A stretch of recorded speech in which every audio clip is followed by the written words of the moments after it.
Have you ever paused in the midst of an ordinary moment, a conversation unfolding with predictable cadence, a walk down a familiar yet indistinct street, or the subtle flicker of a screen displaying routine information, and felt an inexplicable certainty that this exact sequence has unfolded before, down to the minutest detail? Déjà vu, that fleeting sensation of reliving the present as if it were a memory from some inaccessible archive, slips into human experience like a shadow cast by an unseen light, uninvited, unexplained, and often unacknowledged. This phenomenon appears woven into the very fabric of existence, documented across cultures from the introspective depths of ancient Eastern philosophies to the empirical scrutiny of Western scientific inquiries, spanning eras from prehistoric oral traditions passed down through generations to the hyper-connected digital age where experiences are logged and replay endlessly. Yet, it has been normalized as a mere quirk of the mind, a harmless anomaly dismissed by many as a trivial glitch in neural processing or ignored amid the relentless rush of daily life that demands forward momentum over retrospective pause. What lingers, however, is the consistency of its occurrence, not sporadic or random, but recurrent and patterned, as if echoing a deeper structure that defies the simplicity of mere coincidence. Something in this repetition whispers that the pieces of reality might not align as neatly as they seem, that the seamless flow of time and perception could harbor subtle fractures, inviting a closer examination without demanding immediate resolution. Consider the historical threads that bind déjà vu across distant civilizations, emerging in patterns that challenge the boundaries of isolated human thought and raise questions about the universality of certain experiences. In ancient India, within the Vedic texts, dating back over 3 millennia, concepts akin to déjà vu surface in elaborate discussions of samsara, the eternal cycle of birth, death, and rebirth, where fleeting recognitions of the present are interpreted as echoes from prior existences, faint resonances that transcend the individual lifespan. These ideas, embedded in hymns and philosophical treatises, suggest a worldview where time is not linear but looped, and such sensations serve as reminders of the soul's journey, arising independently of any external cultural influence. Similarly, in pre-Columbian Mesoamerican cultures, such as the Maya and the Aztecs, inscriptions on stone stelae and codices depict temporal loops where warriors, priests, or everyday figures describe visions of events already lived, attributed to the intricate weaving of time by deities like the Mayan god Itzamna, who oversaw the cosmic calendar. These accounts, preserved in glyphs and oral histories, parallel the Indian notions without any apparent historical contact, separated by vast oceans and divergent evolutionary paths of society. These parallels extend to ancient Greece, where philosophers like Plato in his dialogues, Paris, particularly the Meno and Phaedo, articulated the theory of anamnesis, knowledge as recollection, implying that sudden familiarities with the present might stem from the immortal soul remembering eternal forms or ideas from a pre-birth realm. This concept arose in the Mediterranean basin, far removed from the subtropical rainforests of Mesoamerica or the river valleys of the Indus, yet it mirrors the same motif of recollection beyond personal memory. Further afield, indigenous Australian Dreamtime narratives, preserved through oral traditions estimated to span tens of thousands of years, evoke a profound sense of timeless familiarity, where landscapes, animals, and human events are perceived as eternally recurring manifestations of ancestral beings who shaped the world in a continuous cycle. In these stories, a traveler might encounter a rock formation or a waterhole and feel an intrinsic knowing, as if the site had been visited in a dream or a previous epoch, without reliance on written records or cross-continental exchanges. In medieval Islamic scholarship, thinkers like Ibn Sina, Avicenna, in his metaphysical works, pondered illusions of repetition in human perception, framing them as potential intersections between the material world and the divine intellect, where the soul glimpses eternal truths amid temporal illusions. These ideas emerged in the intellectual hubs of the Arabian Peninsula and Persia, isolated from the Australian outback or Greek academies, yet they share the theme of perceptual echoes as signposts to a higher order. Even in isolated Polynesian societies scattered across the Pacific Islands, folklore ascribes ghost memories or ancestral replays, where navigators on vast ocean voyages report sensations of having traversed the same waves, currents, and star patterns before, attributing it to the guidance spirits or the cyclical nature of the sea itself. These narratives, passed down through chants and navigational lore, align with the global pattern without evidence of direct influence. What makes this convergence statistically uncomfortable is the absence of documented cultural exchange to explain such widespread similarities. How do such analogous interpretations arise in civilizations separated by insurmountable geographical barriers and millennia of independent development? The Egyptians of the Old Kingdom around 2600 BCE scribed warnings on tomb walls and pyramid texts about shadows of the past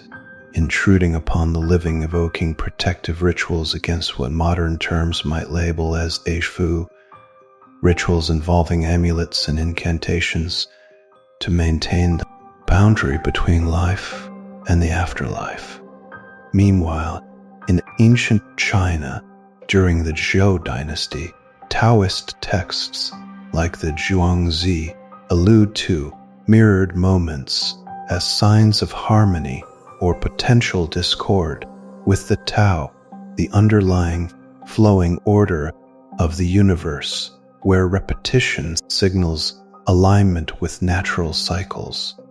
These symbols and warnings recur across disparate contexts, cycles of reincarnation, echoes from the divine, reincarnated knowledge, ancestral replays, all pointing to a phenomenon that feels engineered into the collective human consciousness,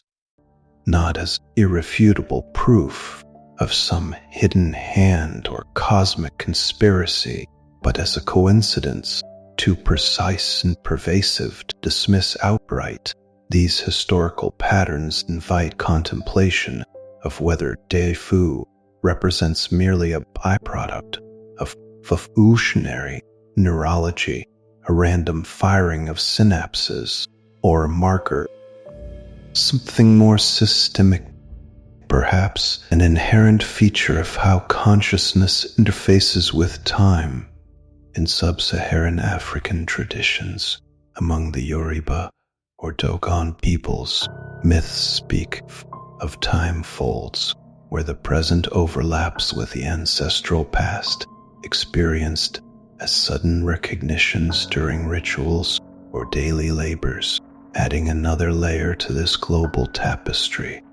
Similarly, in Norse sagas from Scandinavia, seers and warriors ascribe fate echoes, premonitions of events that feel already enacted, tied to the Norns weaving the threads of destiny.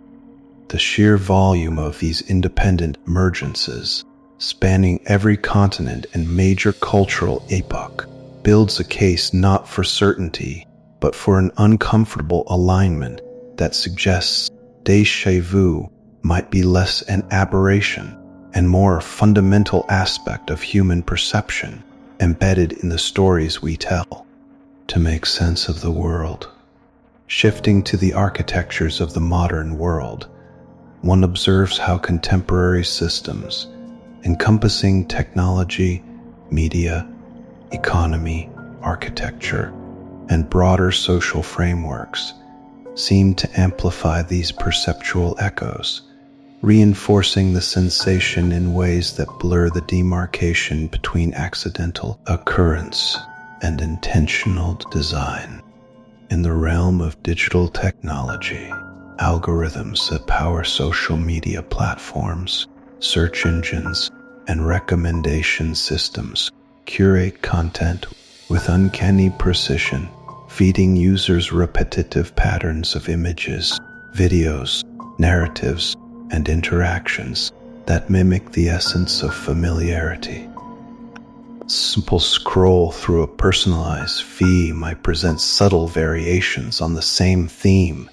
news cycles looping headlines with minor tweaks, advertisements recycling visuals from past campaigns, or user-generated content echoing viral trends from months prior, creating an artificial environment where the brain is primed to process novelty as repetition. This structural design, embedded deep within the code of apps, browsers, and AI-driven interfaces, could inadvertently heighten the frequency of déjà vu by overloading sensory inputs with echoed data streams, much like how virtual reality simulations induce temporal disorientation through controlled, repeated exposures to simulated scenarios. Economic structures exhibit similar cyclical reinforcements, where global markets thrive on trends that systematically revive past fashions, products, and lifestyles, from the resurgence of retro aesthetics in clothing and design to the endless reboots and remakes in the entertainment industry. This creates a cultural déjà vu on a macro scale, where innovative offerings feel eerily pre-experienced, as consumers are guided through purchasing loops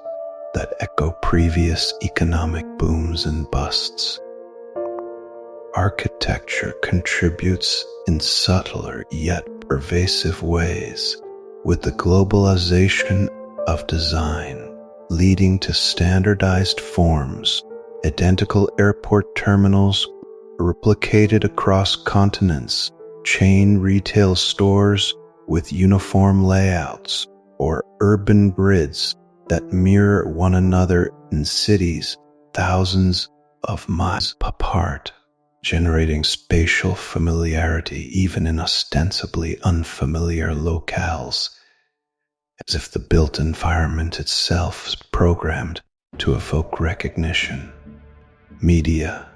in its multifaceted forms, from traditional broadcast to on-demand streaming and podcasting, amplifies this through serialized storytelling and content algorithms that draw on archetypes recycled from ancient folklore to contemporary scripts. Plot twists, character arcs, and visual motifs repeat across genres, priming the collective mind for recognitions that transcend individual memory banks, while news media cycles stories in repetitive formats, with similar framing and imagery resurfacing over time. Social structures, too, play a role, with institutions like education and workplaces enforcing routines that mirror one another, standardized curricula echoing across generations, corporate hierarchies replicating power dynamics from era to era, fostering a societal déjà vu where personal progress feels like a rerun of communal history. One might ponder, is this amplification merely an unintended consequence of efficiency-driven design, where systems evolve to optimize predictability and retention, or could it represent a deliberate feature that maintains societal cohesion and control? Who benefits from a populace increasingly attuned to repetition? A radical change feels like a distant echo. An innovation is packaged within familiar loops. In a world dominated by data harvesting and behavioral analytics, such structures could stabilize consumption patterns, ensuring economic predictability and narrative consistency that aligns with broader agendas of influence. Or perhaps they serve to dull the sharp edge of genuine novelty, channeling collective attention within comfortable, recurring frameworks that discourage disruption. The analytical lens reveals no singular architect behind these systems, yet the consistency across domains, technology mirroring media, economy echoing architecture, suggests a self-perpetuating design, one that might inadvertently or otherwise perpetuate the déjà vu phenomenon as a byproduct of modernity's quest for order. Expanding this observation, consider how transportation networks, with their standardized signage, vehicle designs, and route planning apps, create experiential loops where journeys feel pre-traveled, or how healthcare systems recycle protocols and patient interactions in ways that evoke familiarity amid vulnerability. Even environmental designs, from public parks to digital interfaces, incorporate repetitive elements, symmetrical layouts, looping soundscapes. Teamwork could subtly trigger perceptual echoes. The interplay of these systems forms a network where Déjà-vu is not just tolerated but potentially enhanced, raising the possibility that the phenomenon is woven into the very scaffolding of contemporary life, a silent reinforcement of patterns that bind individuals to the collective rhythm. If these observations resonate, consider liking this video to help it reach others who might question similar patterns, subscribing for more in-depth explorations into the unseen rhythms of reality, and sharing it to broaden the conversation around these lingering questions. In the comments below, viewers frequently share patterns they have noticed in their own encounters with it, recurring sequences, emotional echoes, or thematic consistencies that align across diverse experiences. Such collective insights can illuminate the broader tapestry without imposing belief, merely inviting deeper reflection and shared inquiry. Turning to the patterns in anonymous accounts, one finds a striking consistency in how déjà vu manifests, as if adhering to an unspoken universal script that transcends personal variables.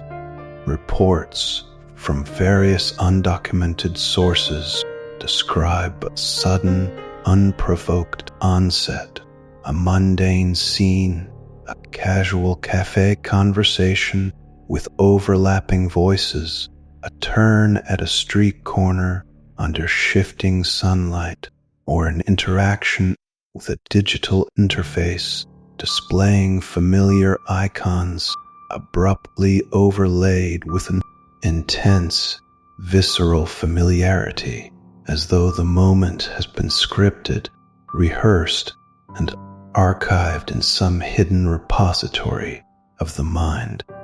Emotionally, these episodes converge on a shared spectrum of unease, a profound bafflement, intertwined with a fleeting thrill of recognition, leaving individuals to grapple with the fragility of their perceptual reliability, often prompting a momentary halt in thought or action.